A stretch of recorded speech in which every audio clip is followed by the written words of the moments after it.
Today, we're going to talk about the time I worked for Weedmaps and got Be Real from Cypress Hill way too high for his 420 concert. And although the collective Weedmaps team did it, they blamed me specifically. Welcome to another episode of Catching You Up with Nadav. It's over. I would like to say that this episode is executive produced by Stoned Ape Canico. Without their big baller support, I would probably be going to gas stations wearing some sort of official type of polo saying that, hey, I have an extra surround sound theater system in my trunk. The sticker price says $2,500, but I mean, whatever you want to buy it for is what I'll sell it for, because I just need the money, man. You know, I'm an honest guy. And then just kind of scam people like that. But because of Stoned Ape Canico's support, I don't have to do that. If you would like to support this show at a big baller status, you can go ahead and click the Patreon link in the description below. And yes, that story did actually happen to me, and I did buy that surround sound system. Once again, this is a good time to remind you to comment, like, subscribe. It all helps the algorithm. So let me tell you on how we got Cypress Hill too stoned for a concert, but I kind of need to give you a little bit more context about what it was like to work at Weedmaps. For those that don't know, Weedmaps was pretty much the Yelp of marijuana dispensaries. So if you didn't know, that's what it did. So I was kind of working for them the senior year of college, but then once I graduated, they hired me full-time to become the head of their video department, because YouTube was just starting. And they were trying to figure out a good way to just kind of spread brand awareness. And YouTube is a great way to do that. And a funny story on top of that is when I moved from Los Angeles back to Orange County to work for Weedmaps, I had a horrific trampoline accident where I had torn my ACL but didn't know it was torn. And instead of calling in and being like, hey, I tore my ACL, can we postpone my start date? I just ignored it and went in and was limping on that leg for like a year and a half, to the point where my knee would kind of lock up and I'd have to like roll around on the ground in a really weird way for it to like pop back in for me to be able to bend it. But that's kind of unrelated. So what was it like to work for Weedmaps? It was the most fun I never want to have again. It was perfect for where I was at the time of my life.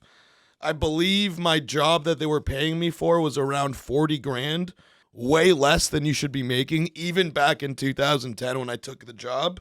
But also, I was fresh out of college, and that was a lot of fucking money to me. I was like, ooh, I'm fucking rolling in it. So I took the gig, and it was a 2-floor building. The sales team was downstairs, and anyone else that made things that the sales team would sell was upstairs. And that's where all the fun shit was. We had foosball tables, ping pong tables, Xboxes, and it was also terrible for my tolerance. I was getting so much fucking free weed all the time, and I'd become such a weed snob. And actually, what I'm doing right now, I'm just rolling joints.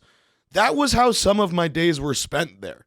We're all going to a concert together, and we need to bring enough joints for the whole company. So everyone stop what you're doing, come into this office, grind up some weed, and roll up some joints, so that we have everything that we need for the event. And literally, we would all just sit down and just start kind of rolling joints. Here's another example of how fun it was to work there. I was like, hey, I'm taking a 1-week vacation. Yeah, okay, yeah, no problem. God, what can I call my boss? Let's call him Greenberg. So I got a text from my buddy saying, hey man, Greenberg is over here grinding up shrooms and putting them into little capsules. Wait, you guys are doing shrooms at the office today? He goes, I don't know. Greenberg's kind of on the fence about it. I was like, I'll be there in 10 minutes. So I show up there, and Greenberg sees me, and he goes, what are you doing in here? Isn't it your first day? Isn't it your first day of vacation? And I'm like, it is. And I didn't come here to not do drugs. Where are the shrooms at? And he starts laughing, and he goes, all right, well, I guess that decides that. And we just divvy it all up. Everyone starts taking shrooms, and we are just having a time at the office. 2009, 2010, 2011, dabs had just come on the scene. Earwax. Weed is, hovers somewhere between, I don't know, back then, maybe somewhere between 10 and 20% THC. and hash was significantly more than that. Let's call it double. I don't know. I'm pulling these numbers out of my ass. But dabs were a way more pure extraction of weed. And that shit was like in somewhere between 80 to 95% THC. It was no big deal to us. But anyone that dabs for the first time is like, what the fuck is this? Not a lighter, a torch that you have to get a nail red hot, the crystal meth version of weed. And we were only fucking around with dabs because I'd always want really small ones. It's always just like a little dab will do you. It was always my mentality. But there are some assholes who would do something, we called it the ninja dab. And while you're loading up a small one, he has his back turned to you and he's loading up a gigantic one. Because when you're giving yourself a dab, there's a lot of hand-eye coordination that needs to happen. You're getting a nail red hot, and you're trying to, like, space stock, like, a needle into the red hot titanium nail that then immediately evaporates the wax and then goes through the bong contraption. So while you are tunnel visioning into it, would come by with a fucking dab that's 8 times the size of the one that you did, and while you touch down onto the red hot titanium nail, he would come in on top and put that shit in too. So now, too much dab smoke in the rig for you to want to take, and all that everyone would say would be like, you can't waste it, man. And then you'd be like, you're right. And then you would just try and take it, and almost everyone that it happened to threw up. I threw up. Fuck, man. It was the most fun you never want to have again. So as time progressed, we started doing a lot more content with other people. We wanted to get into the music industry.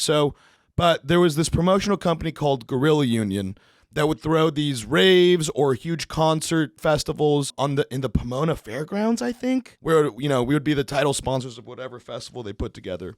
We would just try and capture it and make content out of it and be like, oh, here's Greenberg having a good time at this festival. And it would just be copious amounts of weeds happening, strain reviews. I think some of that footage still exists on YouTube. So now you have context. Let's get to the story of getting Cypress Hill too high. I think it was in Colorado. It must have been Denver. And they brought me along to document it. We were going to be Cypress Hill's connect to weed, Don't worry, dude. We have all the connections with all the best dispensaries. We'll make sure that we get you weed. And back then, we were heavy into dabs. When we get there, there's probably a crew of 4 or 5 guys from Weedmaps, and then a crew of like 2 or 3 extra people from the dispensaries. And it was Be Real, and then I want to say like 2 or 3 members of his team that were either his management, his agent, like whatever it was, but like 2 or 3 people from his team. And we all just start loading up the oil rigs. We're taking out all the torches. We're already starting to get some nails red hot. Some of us are already starting to take dabs. And after the 4th or 5th dab, you just kind of hear from the couch, who's going to pack a bowl for Dr. Green Thumb? And we realize, like, everyone's just like, oh shit. Do you have flour? Does anyone have flour? Everyone only has dabs on them. And we're like, oh shit, this was an oversight. Well, that's fine. Like, Be Real, you've taken a dab before, right? And he's like, nope. And we're like, well, do you want to, it's 420. Do you want to try your first one? And he's like sitting on a couch and he has managers to his left and to his right. And he's leaning forward and his managers all lean back and they do this move. They're like, no, don't do it. Like, do not offer him that. We're giving him his first dab. Fuck that and fuck you. Dr. Green Thumb wants to take a dab. He doesn't talk like that, but in my head, that's always the funniest thing to me. Who's gonna pack a bowl for Dr. Green Thumb? Starts lighting up a titanium nail for him and it starts getting red hot. He space stalks the dab for him and he takes it and he does pretty well with it. And then he just kind of gets quiet. And, we're all stoners, so everyone around him isn't even noticing that all of a sudden Be Real's getting real quiet. He goes over to his laptop. I think he was either playing Common or Black Star. I want to say I heard Mathematics by Mos Def playing. And I remember having the thought like, oh, wow, Be Real has real good taste in music. He listens to the same shit I listen to. Of course Be Real has good taste in music, you fucking Everyone's quiet. Be Real goes over to his laptop, starts playing real good fucking music. And this is now probably 3 hours before he's supposed to go on stage. After 5 minutes, you just hear him pipe up and be like, hey guys, it's a little before showtime. I want to get show ready. Could everyone please leave? yeah, man, we'll get out of your hair. Everyone's like leaving, saying goodbye. And I say, hey, man, break a leg. And he just like, he literally tilts his head and squints at me. And everyone in the room just looks at me like, what the fuck did you just say? You know, like, look, guys, I was a theater kid at a fucking Jewish school. That's what we would say to each other. And they're like, how far has saying that gotten you? I'm like, well, I just fucking dabbed up B-Real from Cypress Hill, so fucking that far. So we get to the show, and this 420 concert, he is literally moving around like Frankenstein. At this point, I have seen multiple Cypress Hill shows just from working with him with Weedmaps. And to say that this was the lowest energy performance I've seen from him is an understatement. And, you know, in my head, I'm just like, we really shouldn't have given him a dab before this. Like, that was a mistake on our part. We fucked this up. Oh, shit. But I totally forgot another story. So, actually, let me rewind real quick and tell you about the first concert that we covered for Be Real. Maybe it was at the Yost in Santa Ana, California. It was somewhere in Southern California. And at that point, I think the video department was like 2 or 3 people. Me, at least one other dude, and maybe a third guy. I remember I was like, can I invite my friend and put him on the list? We're like, yeah, sure, whatever. And my friend specifically asked me, he's like, hey, can I bring weed to this? And in my mind, I'm like, it's a Cypress Hill concert. Yeah, dude, of course. Didn't clear it with anyone, didn't make sure. I just assumed. I get there with all the equipment. I have cameras, I have microphone packs, like all on me. Branded head to toe in Weedmaps gear, so people know I'm here with Weedmaps. And so my buddy is waiting in line to get in. I'm like, I'll see you in there. And I see that the line that he's in, there is a literal cop in a bulletproof vest doing pat downs. And I'm like, we're doing pat downs at a Cypress Hill concert? I only realized that when my buddy is next in line to get patted down. And I'm like, oopsie daisy. He texts me later saying, hey man, they found weed, they confiscated it. Like, I'm okay, I'm not going to jail or anything, and they're not giving me a ticket, but I am not entering this show. And I was like, oh shit, sorry about that, dude. I felt like such an asshole. So I realized, oh, if you want to blaze, you have to go to the car or the parking lot or something, blaze, and then come back in. And I had all the proper wristbands and credentials and shit, so I didn't have a problem with ins and outs. So the first time that I'm like, oh, all right, we got all the coverage that we need. So we smoke a joint and we go back in, and then I go to the bar. Like, I think I'm literally waiting to order a water. And then I feel a tap on my shoulder. And remember, keep in mind, my ACL is torn. I look behind me and I see a gigantic Samoan security guard. And he goes, hey man, can you step outside with me? I'm like, oh no, dude, I'm working the event. I have things that I need to do. He goes, I understand. I smell marijuana on you, and I want to pat you down. All right. And I know I don't have weed on me, but I do know I reek of weed because I just hotboxed a car. He's like gripping my shoulder like firmly, and I turn around, I'm like, listen, dude, I have a knee injury. Like, I'm limping right now. I'm not going to run away from you. And if I do, you're going to catch me within 3 strides. Chill. I'm walking with you. I'm not running away from this. He's like, okay, all right. So he started being a little cooler and he kind of eased up his grip. And I step outside and I see the same fucking cop in the bulletproof vest with police across the chest. And he's like, all right, I'm going to patch you down. I'm like, hey man, like, I'm working with Weedmaps. We are the title sponsors of this event. Is this really necessary? And he goes, sir, you smell like marijuana and I need to pat you down.